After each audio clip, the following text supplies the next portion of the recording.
మేము ఇంతకుముందే అశోక్ నగర్లోని ఉర్దూ మీడియం పాఠశాలలో ఓటు హక్కును వినియోగించుకొని వచ్చాం. ఓటు హక్కును వినియోగించుకోవడానికి వెళ్తూ ఉన్న క్రమంలో చాలామంది అభ్యర్థులు వాళ్ళ వాళ్ళ కార్యకర్తలు మాకు ఓటు వేయండి, మాకు ఓటు వేయండి అంటూ వాళ్ళు అభ్యర్థనలు కూడా విన్నాం. అయితే ఇదివరకే మేము ఎవరికి ఓటు వేయాలో నిర్ణయించుకుని ఉన్నాం కనుక వాళ్ళ అభ్యర్థనలు ఏమాత్రం కూడా మనం పట్టించుకునే పరిస్థితి లేదు. ఎందుకంటే అంతమంది స్పష్టత కావాలి కూడా. కానీ ఒక విషయాన్ని మనం పూర్తిగా గుర్తుంచుకోవాలి. ప్రజాస్వామ్యంలో ఓటు అనేటువంటిది అత్యంత బాధ్యతాయుతమైంది. అది ప్రాథమిక బాధ్యత. అది ఓటు హక్కును తప్పకుండా మనం అందరూ కూడా పారిశ్రామిక ప్రాంతంలో రామగుండంలో ఉన్నటువంటి వాళ్ళందరూ కూడా వినియోగించుకోవాలి. ఎప్పుడు కూడా మన ఓటు ఇక్కడ నగరంలో రకరకాల కారణాల వల్ల 60-65% పోలింగ్ దాటలేదు. దాన్ని 80-85% దాకా పోలింగ్ తీసుకుపోయే ప్రయత్నం చేయాలి. ఇవాళ సెలవు కూడా ప్రకటించారు కాబట్టి ప్రతి ఒక్కరు ఓటును వినియోగించుకునేటువంటి ప్రయత్నం చేయాలి.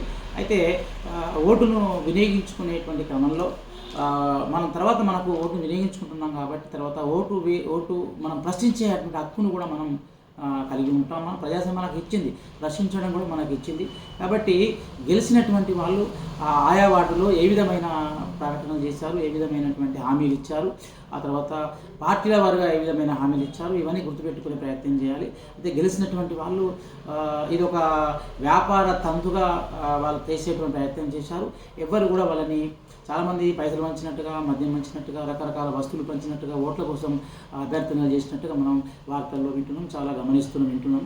కాకపోతే ఓట్ల కోసం డబ్బులు పంచమని వాళ్ళకి ఎవరికి చెప్పలేదు, ఎవరు కోరలేదు. వాళ్ళకు వాళ్ళే పంచుతున్నారు కాబట్టి అది మనం చేసే తప్పు, ప్రజలుగా మనం తప్పు కాదు. కాకపోతే ఎక్కడైనా అటువంటి డబ్బులను తీసుకునే ప్రయత్నం చేస్తే కొంతమంది తప్పు అవుతుంది. ఏది ఏమైనప్పుడు ఓటు హక్కును మాత్రం తప్పకుండా మనం వినియోగించుకోవాలి. వినియోగించుకున్న తర్వాత రేపు ఏర్పడబోయేటువంటి కౌన్సిల్లో వీళ్ళ బాధ్యతలు ఏమిటో మనం సక్రమంగా గుర్తు చేయాలి. ఇదివరకైతే వాళ్ళు మన దగ్గరికి వచ్చి ఏ విధంగా మన ఓటు కోసం ప్రాధాన్యపడ్డారో ఈ 5 సంవత్సరాలు కూడా మన దగ్గరికి వాళ్ళు రావాలి.